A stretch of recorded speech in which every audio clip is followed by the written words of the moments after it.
ነገሩ ከተማ ለከተማ የሚያውደለድል የምንኩስናን ግብር ትቶ ያለ ግብሩና ያለ ስፍራው የተገኘ የሚያባብጡ ነገሮች ሲኖሩ ይሄ ሲታሽ ቅባ ቅዱሱ ይሄ ቀንዲሉ ወለተለሳ ከስቦ እዚህ ጋር ይመጣና በትነት መልክ የመውጣት ባህሪ ያለውና ፍራት ያላረበ የተከበሩ የከተማ መነኮሳት ወደ ገዳም ወደ ክብር ቦታቸው ይግቡልን በሚለው በወቅታዊው አጀንዳ በእውነት ከላይ ከመምህራን እስከ ምዕመናን ድረስ ያሳየነው ያለው አንድነት ያሳየነው ያለው ትብብር እንዴት አባቱ ነው ደስ የሚለው መብራንን ሮጦ ይመነኩሳል። ከዛ በኋላ ጥቂት ቀን ቅዳሴ ለማመዳን እየሮጠ አዲስ አበባ መጥቶ ቅጠሩኝ ይላል። እናም ይሄን ንቅናቄ ስጋት የፈጠረባቸው አንዳንድ ከተማ መነኮሳት ገዳም አንገባም በሚል የተለያዩ ምክንያቶችን መደርደር ጀምረዋል። ጭራሽ ደግሞ ሌላ ፖለቲካን ለመስራትም የሞከሩ አባቶችንም እያየን ነው በሚያሳዝን ሁኔታ። መነኩሴ ምን ያደርግልናል? መነኩሴ ቤተክርስቲያን አገለገለ እንጂ ሱቅ ከፍቶ ሆቴል ከፍቶ ንግድ ጀመረ። ጥሩ የሆነ ምላሽ አዘጋጅቻለሁ። መምህራንም የሰጡት ምላሽ አለ። በዚህ ልጅ ቪዲዮ ምክንያት የቃሪያ እምነት የለም የምትሉ ሰዎች የቃሪያ እምነት ወዳጅ አሁን አባቶችም እያገዙን ነው። ጉዳዩ ከቁጥጥር ውጭ እየሆነ ያለ ይመስላል። የአትክልትና ፍራፍሬ የሰናፍጭ እምነቶች እንደዚሁም በጨጓራ የሚታመሙ በዚህ ፓፓያ በገዳም አሁን ቢባስ ብሎ የድንጋይ እምነት ብለው ይዘው መጥተዋል። ተከቱት ይህን የቃሪያ እምነት ከዛስ የድንጋይ እምነት ከዛስ የበሶ እምነት። በዚህ በወቅታዊ ጉዳይ ብዙ ምዕመናን እየተጭበረበሩ ነው እና በጣም ጥሩ የሆነ ጭብጥ ታገኛላችሁ፣ ከመጭበርበርም ትድናላችሁ። የውላች ሲሰፋዩት ያው ነቃ ደንገጥ ማለት አለብን። በዚህ ዘመን አጭበርባሪው ሌባው ስለበዛ ማለት ነው። ሌሎችም ወቅታዊ ቪዲዮዎች አሉ። አጠር ያለ ቪዲዮ ነው የዛሬ ቪዲዮ፣ አብረን እንመለከታለን። እኔ ዲያቆን ኃይለ ሚካኤል ነኝ።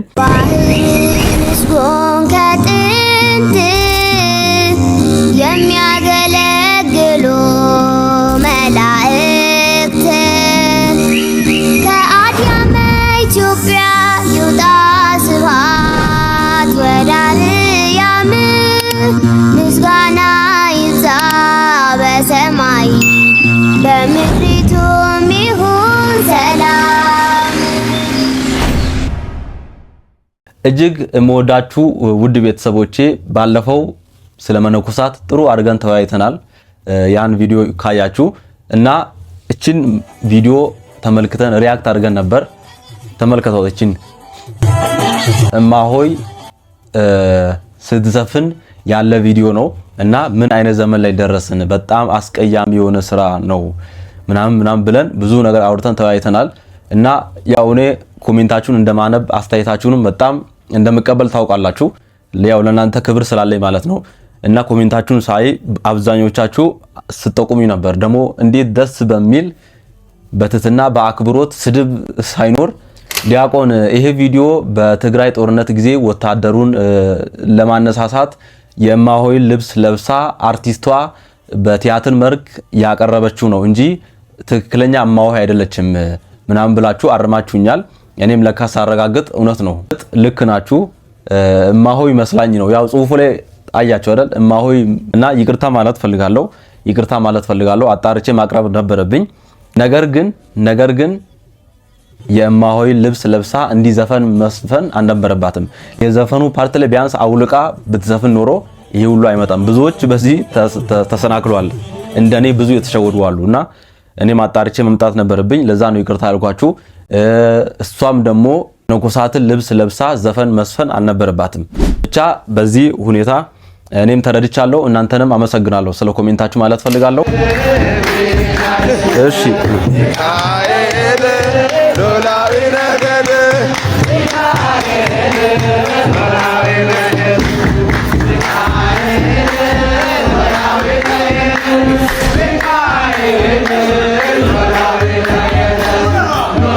ይሄ ጉዳይ በቃ አላበቃ አለ ቅድስት ቤተክርስቲያናችን ውስጥ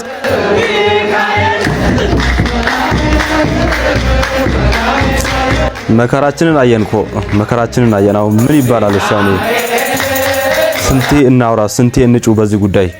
እዚህ ጋር ማለውና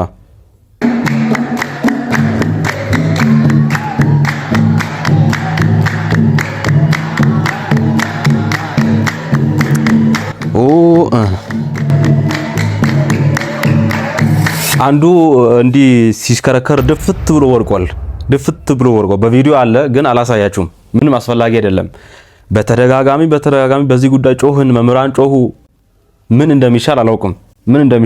ውድ ቤተሰቦቼ ዛር እንደያዘው መንፈስ እንደያዘው ከበሮ ይዞ መሽሞንሞን መምህራኑ ጭንቅ እስከሚሉ ድረስ እስከሚገርማቸው ድረስ አይናቸው ጉድ ያያል። ልጆቼ፣ ወጣቶች ይሄ ቤት ተራ ቤት አይደለም። ሲጸልዩ ማህሌት ሲቆሙ ሰዓታት ሲቆሙ የሚለቀስበት እግዚአብሔርን በመፍራት እኛ ስንዘምር እኛ ማህሌት ስንቆም እኛ ቅኔ ስንቀኝ ተራ አዳራሽ እንደሚዘፍኑ ሰዎች እንዳይመስላችሁ። በጣም ልናስተውል የሚገባው ልጆቻችን ከበሮ ስትመቱ ወረብ ስትሉ ከማን ቤት እንደቆማችሁ እንድታስተውሉ። አንዳንድ ጊዜ ወጣ ያለ ነገር ይታያል።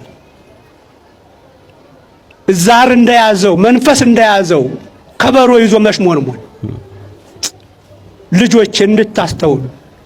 የእግዚአብሔር ቤት ነው ይሄ፣ ተራ አዳራሽ አይደለም። ልጆቼ እያሉ ከተናገሩት ከብፁዕ አቡነ ኤርሚያስ ቃል በላይ እኔ ምንም ልናገር አልችልም። አጠብቁ ከኔ ከዚህ በፊትም እኔ ሳልሆን መምህራን ምን እንዳስተማሩ አባታችን አባ ገብረ ኪዳን ሌሎች መምህራንም ምን እንዳስተማሩ በዚህ ጉዳይ ይዤላችሁ መጥቼ ተማምረን ነበርና ይሄ ነገር አሁንም ሊቆም አልቻለም። ከበሮ ይዞ መሽከርከር በአህዛብ ፊት መሳቂያ፣ መሳለቂያ፣ መዘባበቻ ነው የሆነው በአደባባይ በቃ። እና በእውነት አንድ ትልቅ ኃላፊነት ያለባቸው ይሄን ማስተካከል የሚችሉት የደብር አስተዳዳሪዎች ናቸው። በቃ እዛው ቆመው ዝም ብሎ ከማየት ከበሮን ይዞ ማስተው በቃ ሌላ ምንም አማራጭ የለውም። ስለ አርሲ ድምጽ ሆነሃል በሚል ተልካሻ ምክንያት ታስሮ የነበረው እኛም ድምጽ ስንሆንለት የነበረው እጅግ የምንወደው የሶስት ልጆች አባት ባለትዳር ቅድስት ቤተክርስቲያንን በብዙ ነገር የሚያገልግል ወንድማችን ዮኒ የሰማዕቷ ደስ የሚል ዜና ተሰምቷል። እቺ ቪዲዮ እንመልከት። ልቤ በእግዚአብሔር ጸና። የነ ቅዱስ ጳውሎስን የነ ቅዱስ ጴጥሮስን በረከት እንድናይ የረዳን እግዚአብሔር የተመሰገነ ይሁን። ከ17 ቀን ዓለም እንደምትለው እስራት እኛ ኦርቶዶክሳውያን ባለማህተቦች እንደምንለው ከ17 ቀን የሱባኤ ጊዜ በኋላ እኔ ወንድማችሁ መጥቻለሁ። በመላው ዓለም ላይ ሆናችሁ ስለኔ ስትጨነቁ፣ ስለኔ ስታስቡ፣ ለኔ ድምጽ ስትሆኑ የነበራችሁ ኢትዮጵያውያንና ኤርትራውያን እጅግ አድርጌ ላመሰግናችሁ እወዳለሁ። ከልጆቼ ከባለቤቴ ከቤተሰቦቼ ጎን ሆናችሁ የኔም መፈታት ተስፋ ታደርጉ የነበረ በማረሚያ ቤት ጠዋት ማረሚያ ቤቱ ሲከፈት ማታ ማረሚያ ቤቱ ሲዘጋ ትሄዱ ትመጡ የነበራችሁ የቤተ ክርስቲያን አባቶች በጸሎት ስፍራ መበርታት መጠንከር እያለባችሁ ልጃችንን ሳናይ ልጃችንን ሳናስፈታ ወደ ባታችን ወደ ጸሎት ስፍራችን አንሄድም ብላችሁ የኔን መፈታት ለ17 ቀን ትጠባበቁ የነበረ በመላው ዓለም ላይ ሆናችሁ የነበራችሁ እህት ወንድሞቼ ስለናንተ እግዚአብሔርን አመሰግናለሁ። የነ ቅዱስ ጴጥሮስን የነ ቅዱስ ጳውሎስን በረከት እንዳየረዳኝን እግዚአብሔርን ግን አብዝታችሁ እንድታመሰግኑልኝ እወዳችኋለሁ። እግዚአብሔር እንኳን ለቤታ በቃ ወንድም ዓለም እንኳን ለቤታ በቃ እንኳን ከልጆች ጋር ከሚስት ጋር ከባለቤት ጋር አገናኘ። እንኳን እግዚአብሔር ለቤታ በቃ ሁላችሁም እንኳን አበቃ በሉ። እኔ እግዚአብሔር ይመስገን ሳልጀልኝ ዛሬ አባቶች ተጠልተዋል አይደል? አታስፈልጉንም የሚል መጥቷል። መነኩሴ ምን ያደርግልናል? መነኩሴ ቤተክርስቲያን አገለገለኝ። ሱቅ ከፍቶ ሆቴል ከፍቶ ንግድ ጀመረ። ምኑ የትኛው ደሞዝ ሊቀርብኝ? እስቲ እንደ ልጅነታችን ለአባታችን የተወሰኑ ጥያቄዎችን እናንሳ። እናንተ ቪዲዮን በደንብ ኮፒ ሊንክ፣ ላይክ፣ ሪፖስት እያደረጋችሁ ጥያቄዎቻችሁንም ኮሜንት ሴክሽን ላይ ጻፉላቸው አድርሱልኝ። አባታችን ያልተባለውን ነገር እንደተባለ አስመስለው አቅርበውታል። በመጀመሪያ ደረጃ አባት አያስፈልገንም ያለ ኦርቶዶክሳዊ ትውልድም ኦርቶዶክሳዊ ወጣትም የለም። ነገሩ ከተማ ለከተማ የሚያውደለድል የምንኩስናን ግብር ትቶ ያለ ግብሩና ያለ ስፍራው የተገኘ ምንኩስናውን የሚያስነቅፍ ቤተክርስቲያንን የሚያስተች ግን መነኩሴ መሳይ አውደል ላይ አያስፈልገንም ነው የተባለው። እንደዚህ ያልተባለውን እስከ ማባል ድረስ ያደረሰውት የትኛው ስፍራ ላይ ይዋሉ እንደሆነ ጥያቄው ለርሶ ተዋለው። ያልተባለውን ቪዲዮ እንመለከታለን። ቆይ ሙሉ ቪዲዮ አለ። ያልተባለውን ቀይረው ፖለቲካ በቃ ፖለቲካ ያለ ፖለቲካ ላይ ብዙ ጊዜ የምትደረግ ነገር ናት። ትዊስት ማድረግ ነገሮችን መለወጥ ይሄ አውደ ምሕረት ላይ እንዲህ አይነት ስራ በጣም አሳፋሪ ነገር ነው። እግዚአብሔርን በጣም አሳፋሪ ነገር ነው። አባታችን ያላለውን ነገር መምህራንም ያላሉትን ነገር ያልተባለን ነገር እንደተባለ አድርጎ ማቅረብ ይሄ ወንጀል ነው። እስቲ እንመልከት መጀመሪያ። በነገራችን ላይ የማናስተውለው አንድ ነገር አለ። ለዚህ ነው ዛሬ ይሄንን ትምህርት ርዕስ ያነሳውበት ለበውክሙ ታስተውላላችሁ ያልኩበት አንድ ምክንያት ምን መሰላችሁ? ሁላችሁም ኦርቶዶክሳውያን አባት ያስፈልገናል አያስፈልገንም? ያስፈልገናል አያስፈልገንም? እኔ እግዚአብሔር ይመስገን ንስሐ ልጅ የለኝም። ደግሞ ለምን እንብላችሁ እንዳትጠይቁኝ አልናገርም። ዛሬ አባቶች ተጠልተዋል አይደል? አታስፈልጉንም የሚል መጥቷል። ዛሬ በመነኮሳት ይምጣጂ ነገ ወደ ካህናቱ። ቆይ እዚህ ጋር ቆይ አቤት አባቶች አታስፈልጉም አለን። ፈገግ ያልኩ እንትን ላውራ እንጂ እንደዚህ አለን። ማን ነው? እስቲ አንድ ቪዲዮ የአንድ ሰው እስቲ አምጡልኝ። የአንድ ሰው ጽሁፍ የመምህራንን ንግግር እንዲህ አይነት ነገር የአንድ ምዕመን እንዲህ አይነት የተናገረውን ካለ አምጡልኝ። አባቴ እስቲ አባቶች አታስፈልጉ ማለት ቤተክርስቲያን አታስፈልግ ማለት እኮ ነው። ስቃው ደግሞ መቀበል እንፈልጋለን እኮ። እንዴት አባቶች አያስፈልጉ ምን እንላለን? ዛሬ በእኛ በመነኮሳት መጥቷል፣ ነገ በአባቶች በካህናት ይመጣላሉ። አይታችኋል እንዴት እንዳቀሳሰሩ ወደ ካህናትም ወሰዱት ነገሩ። ይሄ ሴራ ነው፣ በጣም ያስጠላ ሴራ ነው በእውነት። እኛ መነኮሳት ቦታችሁ ገዳም ነው። ይሄንንም የምንለው ምንኩስናን ስለምናከብር ስለምንወድ ነው። ከተማ ውስጥ ሴት እያያችሁ ማይሆን ነገር እያያችሁ ከምትንገላቱ በጾር በፈተና ከምትፈተኑ ትክክለኛ የክብር ቦታችሁ ገዳም ግቡ ነው ያልነው። በቃ ምን ያደርግልናል? መነኩሴ ቤተክርስቲያን አገለገለኝ። ሱቅ ከፍቶ ሆቴል ከፍቶ ንግድ ጀመረ። መነኩሴ ምን ያደርጋል አላልንም? ደሞዝ ሊቀርብኝ ብፁዕ ወቅዱስ አባታችን አቡነ ተክለ ሃይማኖት እኛ ግብፃውያንን አይደለም ምሳሌ የምናደርገው ኢትዮጵያውያንን ነው። እኛ የተክልዬ ልጆች ነን። አቡነ ተክለ ሃይማኖት እዚህ ጋር ላቁም። በእውነት ይሄ በጣም ትልቅ ምንፍቅና ነው። በጣም ትልቅ ምንፍቅና ነው። የኢትዮጵያ ኦርቶዶክስ ተዋሕዶ ቤተክርስቲያን እነዚህ ግብፃውያን አባቶችን ቅድስናቸውን ተቀበላ የግብፅን አስተምሮ የግብፅን አባቶች አንቀበልም እኛ ኢትዮጵያውያን ነን ማለት ምን እንደሚያስከትል ታውቃላችሁ? የቅዱስ ማርቆስ መንበር ናት የግብፅ የሐዋርያው ቅዱስ ማርቆስ መንበር ናት። ቅዱስ ማርቆስን አልቀበልም፣ እነ ቅዱስ አትናቴዎስን እነ ቅዱስ ቄርሎስን አልቀበልም፣ አስተምሯቸውን አልከተልም ማለት እኮ ነው። ምን አይነት ክህደት እንደሆነ አይታችኋል? ምን ውስጥ እንደገቡ ሳያውቁ የራሳቸውን ኑሮ ለማመቻቸት የጣመ የላመ ለመብላት ክርስትናን ነው የናዱት፣ መሰረታችንን ነው የናዱት። አባ ወደ ቀልቦ ቢመለሱ ጥሩ ነው። እግዚአብሔር ወደ ቀልቦ ቢመለሱ ጥሩ ነው። እንቀጥል። በበዓት የኖሩበት ጊዜ አለ። አዎ ደግሞ ከበዓታቸው ወጥተው ደግሞ ዞረው ተዟዙረው ወንጌል አገልግለዋል። ይካዳል። እያደረግነው ያለነው ነገር ልክ አይደለም። ደግሜ ልንገር፣ ሐዲዱን ስተናል። ኦርቶዶክሳውያን መቼ እንደሆነ አላውቅም፣ ከመስመር ወጥተናል። ሐዲዱን የሳተ ባቡር ወዴት እንደሚሄድ አይታወቅም። አቅጣጫችን ጥሩ ላይ አይደለም።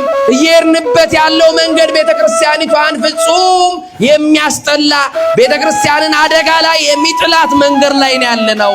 የሚዲያ አጠቃቀማችሁ የተስተካከለ ይሁን። ቤተክርስቲያናችን ላይ የተሰራ አንድ ትልቅ ስራ አለ። ይሄንን ዛሬ እንድታውቁ ፈልጋለሁ። ምንድነው ካላችሁ አስባችሁ ታውቃላችሁ? እዚህም በኋላ አንድ አመት ማይኖር ሰው ይኖራል። እኔ ስንት አመት እንደምኖር ምን አውቃለሁ? እዚህ በኋላ ግማሽ አመት ሐዋርያትም ዓለምን ዞሮ አስተምረዋል የሚል ነገር አንስተዋል። እሱ ለመምህራን ዓለምን ዞሮ ለሚያስተምሩ ወንጌል ሰባኪዎች ለወንጌላውያን የሚነገር ምሳሌ እንጂ ለመነኮሳት የሚነገር አይደለም። ትልቁ ስህተት ያለው እዚህ ጋር ነው። መነኩሴ ማለት ለዓለም የሞተ ትልቁ ዓላማው ባይዞ የመንኩስና ትልቁ ዓላማው ወንጌል ማዳረስ አይደለም። ለዚህ ጥሩ የሆነ ምላሽ ሰጥተዋል መምህር ኃይለ ማርያም። በዩቲዩባቸው ገብታችሁ ካያችሁ መነኩሴ ዓላማው ወንጌል ማዳረስ አይደለም፣ መመነን ነው፣ ዓለምን መናቅ ነው። የዓለም ጣዕሟን ሁሉ ነገሯን ጥሎ ለክርስቶስ ብሎ ሁሉ ነገር ጥሎ ገዳም መግባት ነው። በጸሎት እዛ የራሱ ስርዓት አለው፣ የገዳም ስርዓት አለው። በዛ ተወስኖ መኖር ነው እንጂ ግዴታ አይደለም። ከዛ በኋላ ክህነት ከተቀበሉ በኋላ እየወጡ አሁን እና አባ ገብረ ኪዳን እንደሚያደርጉት ጉባኤ ምናምን ይሳተፋሉ። ግን በዓት ሊኖራቸው ይገባል። ገዳም በዓት ሊኖራቸው ይገባል። ከተማ ውስጥ ኑሯቸውን መኝታቸውን እዛ አድርጎ መኖር አይገባቸውም ነው እያልን ያለ ነው። ይሄ ነው ትልቁ ነገር። አባቶች ምን አሉ? ዝም ብለን እንከታተል እስቲ። መነኩሴ ከመነኮሰ ጀምሮ በምንም ታምር ከገዳም መውጣት አይቻልም። በምንም ታምር መውጣት የለበትም። ይሄን ያጸናሉ። የኛም ማድረግ ያለብን ይሄ ነው። እንደው ከተማ ያሉትን መነኮሳትንም መሰብሰብ ከተቻለ ማለት ነው። ካልተሰበሰበ እዚህ ያሉት ኑረው ሲያበቁ ቢያንስ ሌላ እንዳይመጣ ማድረግ በጣም ጥሩ ነው በእውነቱ ማለት ነው። መነኮሴ በገዳም በከተማ በፍጹም መውጣት አይችልም። እስከመቼ? እስኪሞት ድረስ ቤተክርስቲያን ከሰጠችው ተልእኮ ውጭ ማለት ነው። ሮጦ ይመነኩሳል። ከዚያ በኋላ ጥቂት ቀን ቅዳሴ ይለማመዳል። እየሮጠ አዲስ አበባ መጥቶ ቅጠሩኝ ይላል። ይሄ ነው ማለት ነው መከራችን። ስለዚህ መጀመሪያም አንተ የኛ ገዳም መነኩሴ በመነኮሰ በዚህ ዓመቱ ነው ቅስና ማምጣት የሚችል የሚል ማዕቀፍ ቢኖረን እጅግ መልካም ነው። ከአንዱ ገዳም ወደ አንዱ ገዳም መሄድ አይፈቀድም። የትም ቢሆን በአላህ ክብር ነው። እንደዚህ ላደርግ ነው እኛ የኛ መነኩሴ ግሸን ልሳለም ነው እንትን ምድረ ከብድ ልሳለም ነው እያለ ሀገር ላይ ይሄን ቪዲዮ በእናታችሁ ይሄን ትምህርት ዩቲዩብ ላይ ገብታችሁ መንክር ሚዲያ ነው ባልሳሳት ተከታተሉልኝ። በእናታችሁ ስለ ምንኩስና ጥርት ያለ ነገር እንዲኖራችሁ በቃ ጥርት ያለ ነገር እንዲኖራችሁ። አባታችን ምን ላርጎት አባቴ ምን ላርጎት፣ እግዚአብሔር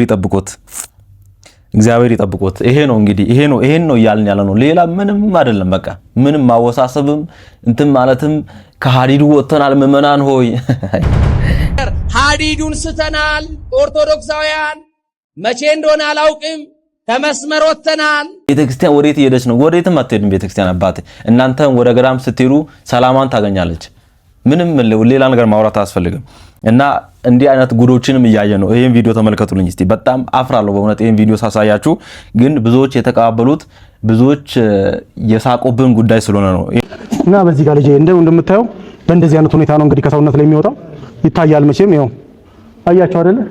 እንደዚህ አበልዞ እንዳለ በዚህ በእግር ላይ ያለ ኬዞች ሁሉ እንዳለ ይሄ ለምሳሌ አሁን እንደዚህ አይነት የሚያባብጡ ነገሮች ሲኖሩ ይሄ ሲታሽ ቀባ ቅዱሱ ይሄ ቀንዲሉ ሰውነት ላይ ሲያርፍ ሰብስቦ እዚህ ጋር ይመጣና በትነት መልክ የመውጣት ባህሪ ያለውና ኦፕራሲዮን ላደርጓት ዝግጁ ነው። ግን እግዚአብሔር ደግሞ በሶስተኛው ቀን ውስጥ እጅግ ያ የሚያማት የነበረው እዚህ በጥቷ ላይ አለ። የቤተ ክርስቲያን የውስጥ በቃ ጠንቅ የሆኑ ትልቅ መከራ ስቃይ የሆኑባት ማንቁርቷ ላይ የተቀመጡባት መነኮሳት ናቸው። ምን ነው ለዚህ ነው ውድ ቤተሰቦቼ የሴት ጭን ውስጥ አባስ ምን ይሰራሉ? እስቲ አሁን የትኛው የቤተ ክርስቲያን አስተምሮ ነው እንዲህ የሚለው? እንዲህ ሴትን እየዳበሱ ጭኗቸው ውስጥ ይሄ ምን አይነት አሳፋሪ ነገር ነው? ምን አይነት አሳፋሪ ነገር ነው? ይሄ ለምን መሰላችሁ? አሁን ምንኩስና አንደኛ ነገር ከተማ ውስጥ ስላሉ በቃ ቢዝነስ መፍጠር አለባቸው። መነኩሴ ሲባል ደግሞ በቃ የኛ ህዝብ ታውቃላችሁ ክፍት ነው። በቃ በተለይ ሴቶች በጣም ተጠንቀቁ። በእውነት በዚህ አጋጣሚ ሴቶች አንዳንድ ባሎችም በእውነት በዚህ አጋጣሚ በጣም ትልቅ ጥንቃቄ ያድርጉ። እግዚአብሔርን ቅልጥምና ጥብስ ፍትፍት ሽሮ ለመነኮሳት የምትወስድ ሚስት ካላችሁ ተጠንቀቁ። በኋላ እየየ ማለት ምንም ዋጋ የለውም። ተጠንቀቁ። እግዚአብሔርን በጣም አስቸግረዋል መነኮሳት ከተማ ውስጥ። መነኩሴ ማለት የምድር መልአክ ማለት ነው ይላል። መላእክት በምድር ገንዘብ አያጠራቅሙ፣ መነኮሳት በምድር ገንዘብ አይኖራቸውም፣ አያጠራቅሙም። መላእክት ነገር ዘመድ የላቸውም፣ መነኮሳት ዘመድ የላቸውም። የመነኩሴ እግር ነው እንጂ ሀገር የለውም። እዚህ ቦታ ተወለድኩ አይልም። እዚህ ቦታ የተወለድኩ ነው ሀገሬ ሄዱ ዘመዶች እነዚህ ናቸው አይልም። ዘመዶቹ መላእክት፣ አባቱ እግዚአብሔር። ሰው ከመነኮሰ በኋላ አባቱ እግዚአብሔር፣ እናቱ ማርያምና ቤተክርስቲያን፣ ዘመዶቹ መላእክትና ቅዱሳን ናቸው። ዘመድም አይቆጥርም። እናት አባቱ እንኳን ቢሞቱ ልቅሶ አይሄድም መነኩሴ ማለት ነው። ስለዚህ እንደውም አንድ መነኩሴ ሄደው ኧረ አባትህ ሞተ አሉት። እንዴ ለምን ትሰድበኛለህ? የኔ አባት አይሞትም ብሎ ተናገረ። የኔ አባት ያለው እግዚአብሔር ነው ማለት ነው። ትሰድበኛለህ እንዴ? የኔ አባት አይሞትም ያለ ከዚህ በኋላ አባት እግዚአብሔር ነው። ይሄ መጽሐፍ ቅዱስ ላይ ያለ ነው። ምን ብሎ ስለኔ እናቱን አባቱን ወንድሙን እህቱን የተወ 100 እጥፍ ይቀበላል ያለ ነው እንጂ ምንኩስና ሰው ሰራሽ ሕግ አይደለም ማለት ነው። ምንኩስና ሰው ሰራሽ ሕግ አይደለም። መጽሐፍ ቅዱስ ላይ ያለ ነገር ነው። ክርስቶስ ያስተማረ ነገር ነው። እና እነዚህ የከተማ መነኮሳት ይሄን ሕግ ጥሰው ነው እንግዲህ ያሉት።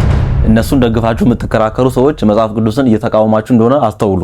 እና አሁን ደግሞ ዘመናዊ መነኮሳት ላይቭ ላይ እስቲ ጊፍት ሲሰበስቡ ማርያም ለቁስቋም ማርያም ክብሪው ለኪዳንኪ ለእናቴ ላዛኝቷ ድንግል ማርያም ክብሩን ሰጂ እስቲ በደንብ አድርጋችሁ ማርያም በሏ። ህይወታችሁ ይጣፍጥላችሁ። ከማር በላይ ጣፋጭ ናት ድንግል ማርያም ማርናት። ሲጻፉላት የመረረውን ህይወታችሁን ታጣፍጣለች። የጌታ እናት የኢየሱስ እናት ማርያም ስውራ ማርያም ስውራ አቤት አቤት አቤት አቤት አቤት። ጥብሱን፣ ፍርፍሩን፣ ክትፎውን፣ የላመ የጣመውን በሜዝቦልድ ፍራሽ ላይ መተኛቱን በቪኤት መሽከርከሩ ለመዱታው። እንዴት ይተውት? እኔ አንድ ምላችሁ በእውነት ገዳም መግባት ቢከብዳችሁ በቃ ቆባችሁን አስቀምጡና በህጋዊ መልኩ ንስሐ ገብታችሁ አግብታችሁ ኑሩ። በቃ ወይ አግቡ ወይ ገዳም ግቡ ምለው ነገር በቃ ወይ አግቡ ወይ ገዳም ግቡ።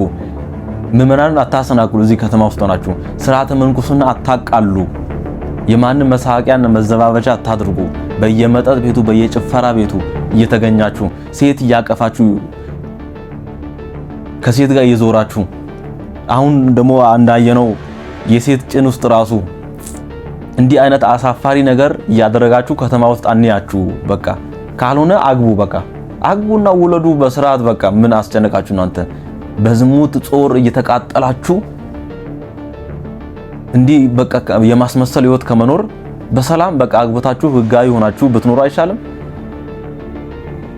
በጣም ያሳፍራል። በጣም ያሳፍራል በእውነት የምናየው ነገር ሁሉ። የያዙት ስልክ ያላቸው ብር አንዳንዶቹ ነው በጣም የሚወራው ነገር በውስጥ የሚወራው በጣም አብዛኞቹ መነኮሳት ሽጉጥ አላቸው። እግዚአብሔርን ሽጉጥ አላቸው። ጠላቶቻችን ብዙ ናቸው ብለው ሽጉጥ የታጠቁ ናቸው። ውድ ቤተሰቦች ቀላል አይደለም ጉዳዩ። በጣም ከምታስቡበት ላይ የጠለቀ ነው። በከተማ ያሉ መነኮሳት አሁን አንድ በልቶ ጠጥቶ ደሞ የሞላ ስቡ የፈላ አንድ ጎረምሳ መንገድ ላይ ሴት ልጅ ያላል ይመለከታል። እኔ ግን ከተማ ላይ መነኮሳት ሳይ የምሆነውን ብታይ ደስ ነው የሚለኝ። መነኮሳት እወዳለሁ። ስለ መነኮስ ያን ሶስቱ ሀገር ለሀገር ሳያጤን ስጋው ለክርስቶስ ውጡ ሀገር ለሀገር የሚዞር መነኩሴ የክርስቶስን ስጋ ሽጦ የሚበላ ነው የተባለው። ስለዚህ አንዱ የትኛውም ገዳም አይሄድም። አገልጋይ አንሶናል ከተባለ ለቅዱስ ሲኖዶስ ተጽፎ ቅዱስ ሲኖዶስ ለዚያ ገዳም ጽፎ እናንተ 5 መነኮሳት እዚያኛው ገዳም ይሉ ተብሎ ይላካል እንጂ መዞር ፈጽሞ አይቻልም። ግብጽ ካይሮ ውስጥ መነኩሴ ቢመጣ ክርስቲያኑ በሙሉ እንዲተፋበት አስተምሯቸዋል እና ይተፉበታል። እኔ ትዝ ይለኛል በ2008 እዚህ 4 ኪሎ አካባቢ አንድ ሰው እየተፍቶብኝ እንደው አሁን ታሪኩን ሳነብ ግብጾችን አንቦ ይሆን አልኩኝ። እናንተ አገር አጥፊዎች አለ እንግዲህ እኔ አውቀኝም እንደውም ለዚያውም አዲስ አበባ ገና መምጣት ነው። መነኩሴም ልክ እንደዚህ ሆኖ ገዳሙ ውስጥ የፈለገውን ይሁን እንደው ከደከመው ይተኛ ከራመውም ይብላ ግድ የለም እንደው አንድ በግ ዛሬ ጨርሳለሁ ካለም ይብላ ጾር ከተነሳበት ግን እዚያው ውስጥ ነው እዚያው ባህር ውስጥ እንደፈለገ ይዋይ ሲደክመው ይተዋል ወይ መልሶ ይቃናል ማለት ነው። አባ እንጦንስ እንዳለው እኮ ነው አባቴ ሌሊት እንቅልፍ እያስተኛ እያደረሰ ሰይጣን አለው ብቻ ከገዳሙ አትወጣ እንጂ አይዞህ ቀኑም የእግዚአብሔር ነው ቀን ጸልያል። ሰው ከገዳሙ ካልወጣ ከሳት አጠገብ የሆነ ሰው ባይጣድም መሞቁ አይቀርም። ሰው ከበዓቱ ከኖረ ቅዱስ እንኳን ባይሆን መልሶ መብሰሉ አይቀርም። ለዚህ ነው አረጋዊ መንፈሳዊ ለመነኩሴ በዓቱ እሳት ናት ብሎ የተነገረ። እሳት ብርሃንም አለው ያቃጥላል። ግን እሳቱ ያቃጥላል ይሰለቻል፣ በዓትም ይሰለቻል። ግን ብርሃን አለው፣ ብርሃን የሚያይበት ነው። ባለፈው ቪዲዮ በኮሜንት የጠየቃችሁት ጥያቄ ተመልሶላችኋል ብዬ አስባለሁ። ሐዋርያት ዓለምን ዞሮ አስተምረዋል፣ ሰብከዋል። መነኮሳትም ዓለምንም ይዙሩ፣ በዓታቸውን ሁሉ ጥሎ ዓለምን ይዙሩ ብላችሁ ለጠየቃችሁ አባታችን በቂ የሆነ ምላሽ ሰጥተዋል። መነኩሴ ህጉ ነው፣ በቃ ምን ይደረግ። አባቶቻችን የሰሩት ህግ ነው። መነኩሴ ቦታው ገዳም ነው። ቅዱስ ሲኖዶስ የሚጽፍላቸው ከሆነ እንዲህ መነኩሴ እዚህ ቦታ ይሄድ ካለ ይሄዳሉ፣ እሱ ችግር የለውም። ግን ቦታቸው ገዳም ነው። በዚህ ትረዳላችሁ ቢያስባለሁ። ሁሉንም መድኃኒዓለም ያቃናለን። በቃ ሁሉንም ነገር ማድረግ የሚችለው እሱ ነው። አቅሙ ያለው እሱ ነው። በእኛ አቅም የሚቻል ነገር ይሆና አይመስለኝም። እውነት እንደ ዝንብ ነው እየተነሱ ያሉት። በቃ የከተማ መነኮሳት ተነኳ። በቃ ደም ስራቸው ሊቆረጥ እኮ ነው። ወደ ወቅታዩ አንድ በጣም አነጋጋሪ ወደነ ጉዳይ እስቲ እንለፍ። በዚህ ልጅ ቪዲዮ ምክንያት የቃሪያ እምነት የለም የምትሉ ሰዎች በደንብ እንድትሰሙኝ እፈልጋለሁ። ሁላችሁም ይሄን ቪዲዮ በደንብ አድርጋችሁ ሼር እና ኮፒ ሊንክ ላይክ እያደረጋችሁ ለብዙዎች እንዲዳረስ አድርጉት። ሁላችሁም ቤቱን ፎሎ አድርጉት። ይህች ልጅ ሰምተናት እንመለስ።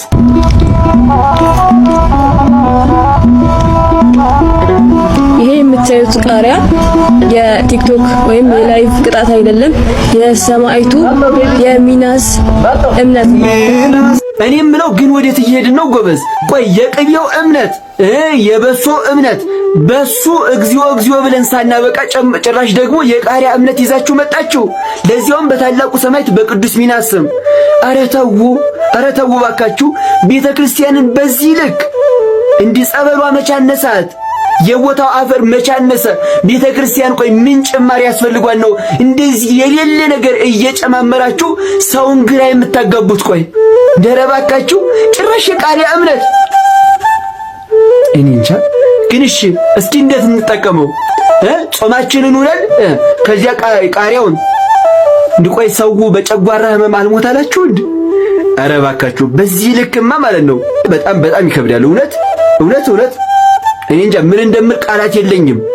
በቃ ይሄ የቅዱስ ሚናስ ምናምን ብላችሁ እንትን አትበሉ። ይሄ ራሳችሁ የሰውን ትኩረት ለመሳብ ራሳችሁ የፈጠራችሁን ነገር ነው። ራሳችሁ የፈጠራችሁን ነገር እንጂ የቅዱስ ሚናስ በጸበሉ ይፈውሳል፣ በቦታው አፈር ይፈውሳል። ቃሪያ አያስፈልገውም እንዴ!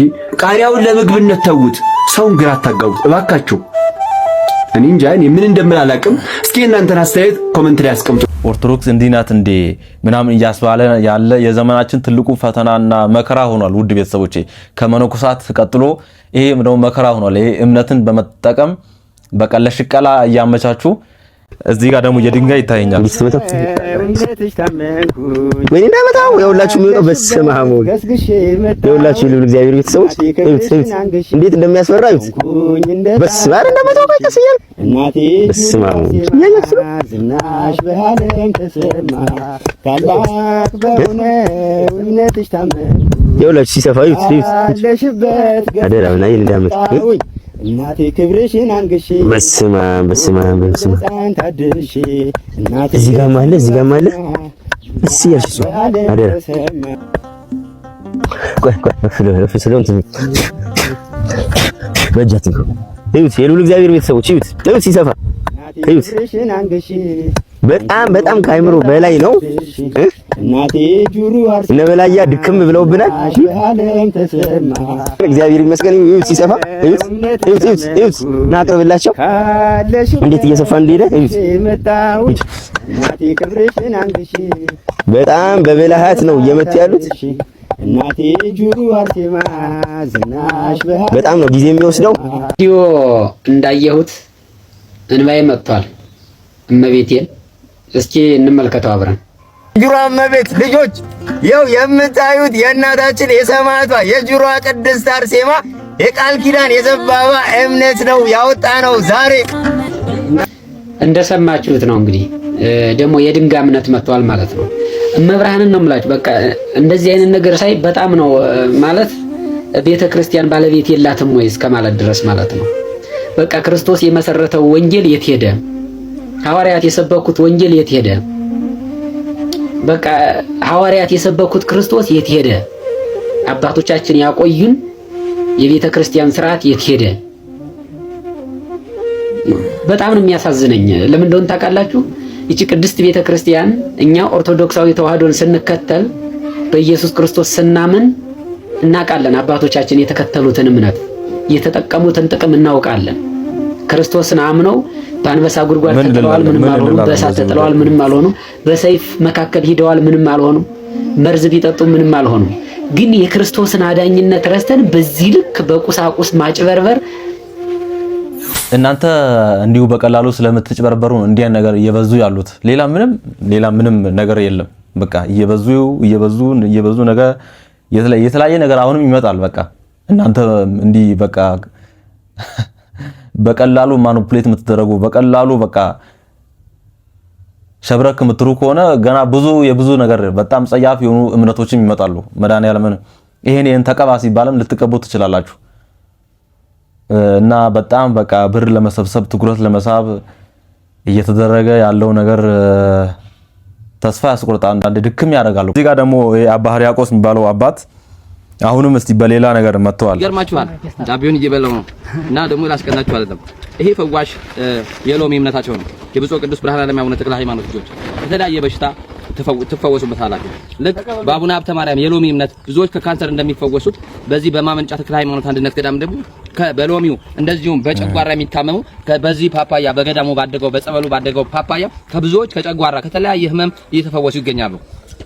ስለዚህ ወደዚህ ገዳም መታችሁ መፈወስ በረከት ማግኘት ለምትፈልጉ ይሄንን ታላቅ ገዳም እንድታግዙ አባቶቻችሁ እንድትጠይቁ ገዳሙንም መጎብኘት ለምትፈልጉ ከኢትዮጵያ ውጪ ብላላችሁ ይሄንን ገዳም መርዳት ማገዝ ለምትፈልጉ በገዳሙ አካውንት የምትቻላችሁን ነገር እንድታደርጉ በብፁዕ ቅዱስ በብርሃነ ዓለም በአቡነ ተክለ ሃይማኖት ስም ጥሪያችንን እናስተላልፋለን። ሎሚውን የምትፈልጉ አንድ መስኮት አንድ በር የፈለጋችሁትን ነገር አቅማችሁ የቻለውን ነገር በማድረግ ከስር ጻፉልኝ። ሎሚውን ባላችሁበት ልካለሁ። እምነቱን ልክላችኋለሁ። ዳቤውን ልክላችኋለሁ። የብፁዕ ቅዱስ የብርሃነ ዓለም የአቡነ ተክለ ሃይማኖት በረከታቸው ከሁላችን ጋር ይሁን። ጥሩ ማስታወቂያ ነው። ጥሩ የሽቀላ ዘዴ ነው። ጥሩ የሽቀላ ዘዴ ነው። አንዷን በር አንዷን መስኮት ቻሉና ሎሚውን ልክላቸዋለሁ። ቤተክርስቲያን መሰራቱ ጥሩ ነው። ማንም አልተቃወመም። ነገር ግን በእንዲህ አይነት ምዕመናንን በማጭበርበር አይደለም ቤተክርስቲያን የሚሰራው። ምዕመናንን ዝም ብለ ሎሚ፣ ቃሪያ፣ ፓፓያ ብለ አታለ አይደለም ቤተክርስቲያን መስራት ያለብህ። የዋ ምዕመናን በቃ ይበላሉ በዚህና ነቃ ደንገጥ ብላችሁ ውድ ቤተሰቦቼ ብራችሁንም ለፍታችሁ ጥራችሁ ግራችሁ ያመጣችሁትን ብር ጥሩ ቦታ ላይ እንድታውሉ በዚህ አጋጣሚ እመክራችኋለሁ። የመጨረሻ አንድ ቪዲዮ ልጋብዛችሁ። አባታችን ጥሩ አድርጎ አስቀምጠዋል። እስቲ አብረን እንከታተል። የቃሪያ እምነት ወዳጅ አሁን አባቶችም እያገዙን ነው። ድካማችን ፍሬ አፍርቷል። ቤተሰቦቼ ማርያምን ነው የምላችሁ፣ በደንብ አዳምጡ ይሄን ቪዲዮ።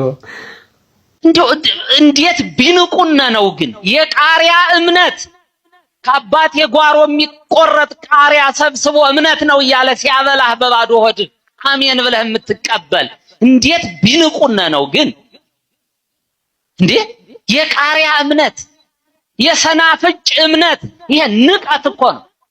ቤተክርስቲያኒቱን ማቃለል፣ ህዝቡን መናቅ፣ ምንም አያውቅም አያነብም ንቀት እኮ ነው። ይሄ ነውር እኮ ነው በጣም።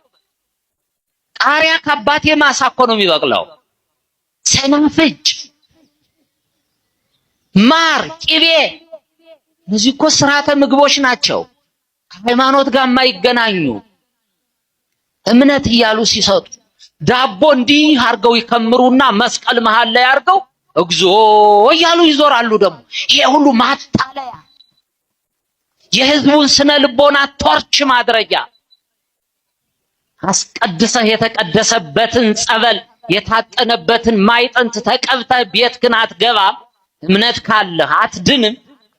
ለዛ ነው ብዙ ሰዎች 6 ወር፣ ዓመት፣ 5 ዓመት ጸበል ይቀመጣሉ አይድኑም። ጸበል ቀድተው ዘው ይመጡና ሰፈር ውስጥ ለታመመ ሰው ይሰጡታል፣ ይድናል ሰፈር ውስጥ ያለው ሰው።